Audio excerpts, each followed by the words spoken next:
Maayong buntag mga guys. So shout out ko sa tanang mga nag-eskwela no. Nga naning kamot maski pobre maski kalisod naninguha jud pag-eskwela no. So shout out ninyong tanan. So nakarelate mo ko aning nakita na ko nga content sa usa ka college student nga nasa probinsya, nag-eskwela siya og college. Tapos basta probinsya mo mag-hitsot tag probinsya, kasagaran din nato sa probinsya is pobre jud ang naa dito pobre kasagaran na dili tanan kay naman sa mga arangan sa probinsya puyo sa probinsya. Ah katong sa iyang content nga naghilak siya na istorya siya nga lisod daw mag-eskwela og college na maabot ang time nga wala jud ta niya tapos na mga bayronon niya tapos sa private pa gid siya na eskwela. So nakarelate ko ani man gud yung istorya kay sa Ginoo usa ko diha. So ang akong istorya sa babae no ako ko sa i-mention. So akong istorya nimo dai nasundan na nimo paningkamutan na gid mo imo na sa ihon na kay ako magud sa una maong nahimo na ko og content pud ni ang samtang nakita na ko imong content kay nakarelate ko sa imong kaagi sa nag-eskwela pa pud ko sa una og college no. Istoryahan ta mo kani siya siguro dili na ni siya kung na dili na ko siya angay i-share pero para pud ba nga kadungog ani nga mga estudyante unta pang makuhaan nila og ideya ug unsaon di ba. So ingon ini ni siya nakarelate ko sa iya ha. Ako sa nag-eskwela kog college.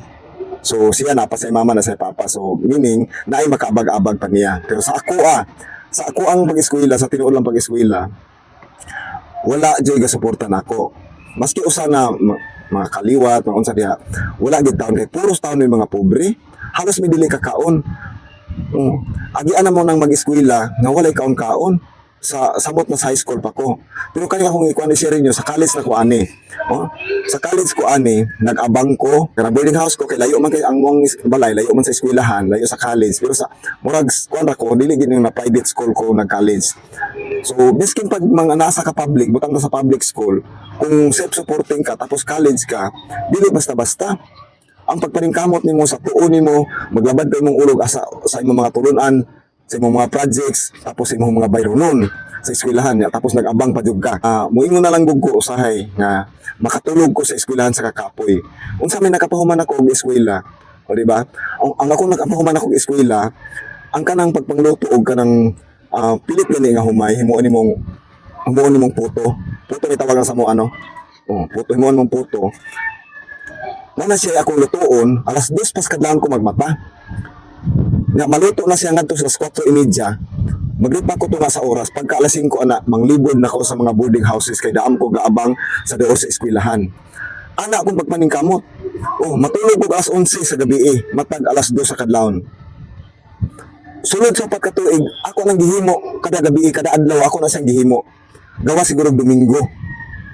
Dili ko matukuan og Domingo palabi, buhay-buhay pagod gamay kay lawas pa puhunan. So pahuway pug ka kay kapoy ba may imagine matulog ag alas 11, matag alas 2. Nganong matulog man ko alas 11? Nagpromise ko sa akong kagalingon, basta may ka-eskwela ko college, dili na ko hamay-hamayan.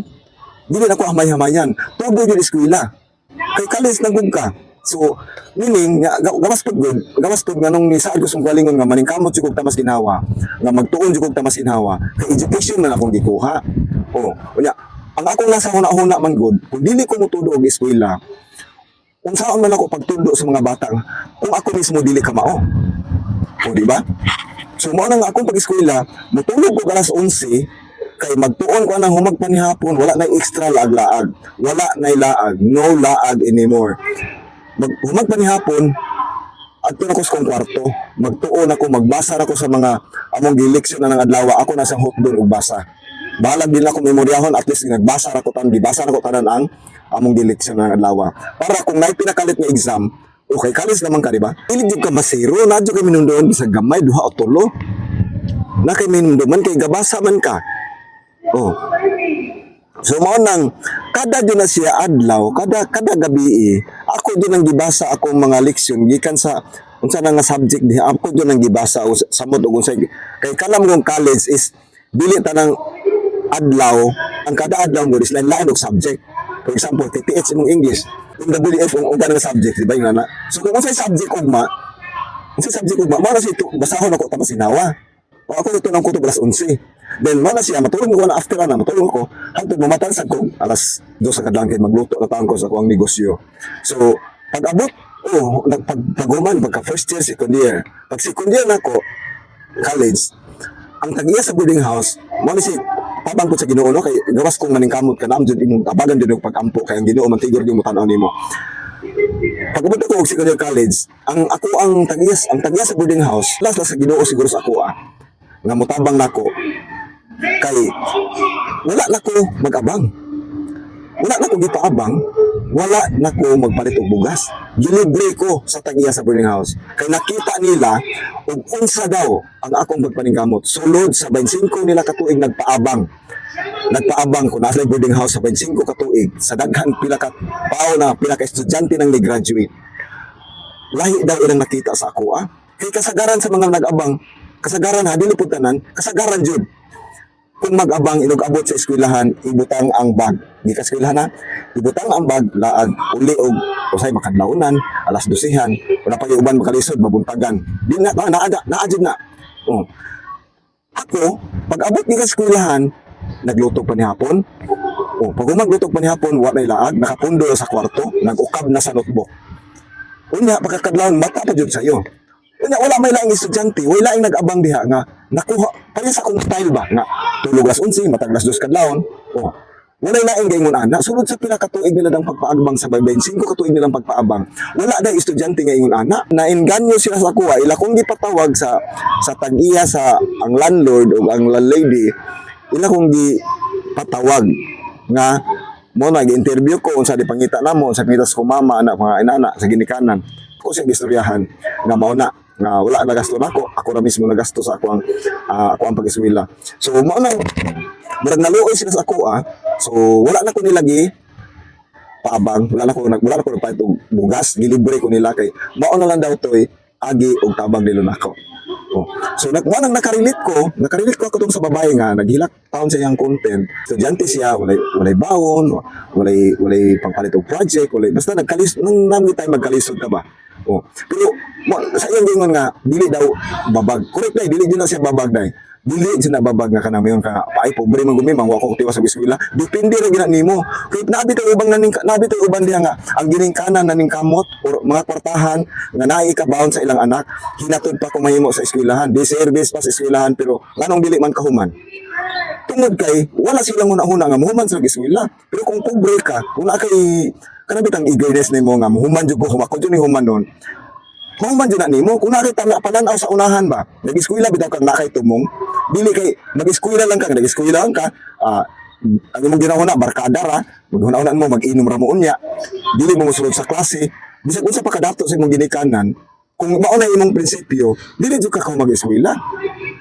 Manang kung pobre ka, usa na siya ka-challenge, muna siya pinaka, basihanan nimo ba nga, maningkamot ka og eskwela, kay, imong tanawon nga ang kalisod karon kung okay ra ba ka hantod sa hantod nga maminyo ka ang kalisod nga imong nagian imo po nang matagamtaman ngadtos pud ipanagamtam nimo sa imong mga anak sa imong asawa.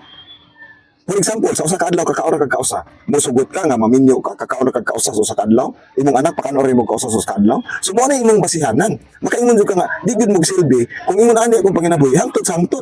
So mo nang paningkamuton din nimo kung mag-eskwela gani ka murag naa kay gitan-aw sa unahan naa kay tumong. Na kay tumong. Ayaw na nagkanang kung ato ikumpara no, kanang bitang kabayo, kinahanglan kag mas, kanang na kay mas, ibutang nimo sa kang kabayo mo ring inana gibutang sa ilang kilid para dili sila makuan kung asa sila patubang. Makita nila ang direction kung asa sila patubang. So kung kita magbutang-butang medyo magbutang tag mas, kung unsa ato makita nga mga naibgan sa gawas mga lami kay laag nga ana ayaw kinakay gitan sa mga gusto nimong dulmon, gusto nimong kabuton. So dili ka mo simang ayaw ka yung ganyo nga ay dota nila nagparty-party, nagiinom sila dito, naglaglaag sila dito, nangaligo sila dagat, mga ana. Dili na siya mao. Kung naa kay gustong kabuton, banati, bakbaki ta mas ginawa. Ayaw ka may hamay. Kay kung mag-college ka, kinahanglan jud kag pugdo jud. Dili ka kumpiyansa. Kay ngano man, kung naa kay subject, dili ka pwede mo pasar na kay hagbong, balikon mo sa mira na nimo. So another gasto na pod. Na kung naglisod ka, for example, dayunis ang usa ka ang subject. Ya, magtuyunis ang usa ka subject. Sige di, mugasto na pud ka, instead pahuway ka, instead bakasyon ka, dili ka bakasyon, kay mosamir na pud ka. So mo nang kung mag-eskwela ka, walay kumpiyansa. Tuon. Bahala ba yung isang pagkaugma, Kung mo kay college naka basaha tanan inyong gileksyon na adlaw basahon nimo para ug naay pinakalit nga exam sa mas gingon, dili ka masiro. Naam jud kay mo naunaan. O na kay mo naunaan so meaning dili kay kaingon nga di ba kay kayo logo estudyante ka ba? Mo kuan ka kana hindi ka kayan pero sa kuha sa una nagpromise ko sa kagalingon nga kanang akong unta kung mahimo ba no kung mag-college na kung mahimo kanang gikan gid sa atong nakatunan o kanang gikan gid sa imuha ba kay kung magsalig man gud ka magsalig kasi mong tupad lingi kasi mong tupad moabot ang panahon for example nagtudlo na ka wala naman kay tupad wala naman kay classmate wala naman may istorya mo kung sa'y answer. Ikaw naman mismo maning kamot. Ngunang, nakaanak ko sa kagalingon nga. Samtang mag-college ko, dili na ko magsalig sa mga tupad-tupad. Nana, maning kamot kasi mong kagalingon. Ipakita mo siya mong kagalingon nga, makantigo ka. Nakaya mo ba? O, balang magkalisod, at least mo ha. Balang damay kag-score, at least mo ha. At least gikan sa mong nakatunan. Kaya kung magsalig ka sa tupad, kung man na maestra na ka, maglisod ka. Oh, noon na may karon di man ito makuha kaya na may social media pwede na noon pero dito yun ang nadyo kay nakatunan kailangan na pag nag-leksyon ka magsigil ka atubang magsigil ka atubang sa Google kay mo nang pagtaro kung say di ba kung say answer di po na pwede nga siguro kadakuan nimo nga sa Google mo tanan dili po siguro so nindot yun nga gikan sa imong nakatunan so mala dahil katong babae nga naghilak taon nga wala jud ko pang gasto sa eskwelahan ana kung kabats pa siguro no makita jud nimo ang diferensya nato ba siguro kay ngon jud ko bilib sa ko nimo no bilib ko nimo kay nasa private pa gud ka medyo kung jud na basta private banat jud ka mas ginawa niya gawas pa mo bayronon projects yung nana dyan sa di ginakakuan so ang akong style sa una napunta na ginakong lisura kato nang nag-volunteer ko nag-volunteer ko mo na time nga pinakalisod na jud ako hilak ta masinawa hindi na mapugnan imagine na support nag-practice teaching ko uniform duha ka buok ni gasto na kag 1,000 lang na kaya barato na gina ha gasto na kag 1,000 nya self-supporting ka asam kag 1,000 cash may mara na imong giproblemahan dala sapatos uniform 1,000 bayad sa picture taking kada sa second semester na ba bayad sa picture taking 350 bayad pa ka sa yearbook bayad pa ka sa tuga ang bayron tanan mo kabat og 3,000. Ikaw usa ka estudyante, kung wala kay income, kay wala mo jud suporta nato, wala mo jud suporta kung ikaw gasog supporting ra ka. Asa man 3,000. O di ba hilak? Kurtong hilak tapos ginawa. Plus, dito masan pag ito na may compulsory nga educational tour or field trip nag-budget po ta og estimated budget ato 3,000. Or more or less basta ingon ana. Karon asa man ko wala mo ko'y kabayad sa 300 nga picture taking. Wala mo ko'y halos ikabayad sa yearbook, sa tuga, sa tanan. Halos ako ikabayan. Kada ko anang 3,000, asa man ka, kung wala kay income, wala kay saktong income, wala kay suporta nimo, bugat ka na para estudyante nga mangita na kada ko nga cash. O, di ba? So, mato, pagka field trip, diha na. Compulsory man dyan. Dili mo graduate, dili ka graduate kung dili ka kuyog sa educational trip o sa field trip. Nan karon kay wala man jud ko'y kwarta. Unsa may akong gihimo? Wala na ko ni sulod og klase. Tuod man madto ko eskwelahan pero magsigil ko hinukdok, magsigil ko Sunday sa pine tree. Magtanaw ko sa mga klase sila di na ko mosulod. Nanong mosulod man ko? Wala ko sa kalingon ako. Nanong mosulod man ko? Madili man gyapon ko ka-graduate. Kay giadto naman ako ang din. Nihangyo na ko sa din, ma'am, dili jud ko kakuyog kay wala jud ko'y kwarta. Ingon ang din, dili pwede, compulsory. Ang dili kakuyog, dili ka-graduate. Kisa may di magwala na. Nalabot na ko og 4th year. Paskan mo pa rin kamot yung first year abot sa 4th year. Graduating na ka, dili pa maday ka ka-graduate. Tungod kay wala na ko'y, di ko kakuyog sa field trip, kay wala ko'y kwarta. Bisan bisog siguro wala na ko'y kwarta. Yung nana. Sa wala lang damhan, no? Kung, wala naman ko may mato, kundi hanggang na lang kasi babaw nga Lord. Ikaw na bahala na ako, bring nana ba? Sa wala na ko damha, nga, ang maestra di ay, o ang tribute sila para sa kuha. Para lang makakuyog kong field trip. So, ningon ang presidente sa student body. Ningon ang presidente nga, kinahanglan makakuyog tatanan. Nakibalog na di ko kakuyog, usa mapagtanan. So, unsa lang gihimo, nagsabot lang sa maestra, sa mga classmate nako, nga mag-contribute para lang makakuyog ko kong field trip. Di blessing siya po sa Ginoo. Kakuyog ginoon ko, nga wala ko'y kwarta. Tungod kay nag-contribute sila para para makakuyog ko. Ako magtuo nga makakuyog ko. Ako ko tuo nga mag-graduate ko pinagi nila. Kasi may mag-expect nga walang kutuba lang nga mag-contribute sila para na ako ikaplete. O di ba? So imo na ra ang Ginoo kanunay na ipaagi. Basta maningkamot ka ang Ginoo kanunay magpadala og tao nga motabang nimo. So yun lang guys. So mula siya kung kamo nag-eskwela sa mga estudyante ha, ayaw gitaw humay-hamay. Kaya ang pag-eskwela para regular sa inyo ha. Nung kahuman ninyo eskwela, pwede mong pahuway, suroy mo tamas kinaw kung gusto mo suroy, bulaan. Pero samtang eskwela ka, ayaw usiki ang oras kaya di na pwede mabalik ang tuig. So yun lang guys, maraming salamat sa mga estudyante na, shout out sa inyo. Mga probinsya, taga-probinsya, ayaw ka balaka nga, bugbita, paninguha mayo. Kahit dili na tungod, dili yun ka, bugbita, dili ta ka eskwela, pwede ta maning kamot. Pangita nagpaagi. O yun na rin na. So yun lang guys, salamat. So thank you very much sa mga naghuman sa akong video. Daghang salamat. Sa babae nga, katong nasa tagagihong nga babae. So kung nag-abot pa rin ta sa ulan, hindi ko itong kinabuhay sa ulan. Maghilakanay siguro sa mga babae na eskwelahan. So yun lang. Thank you. Bye-bye.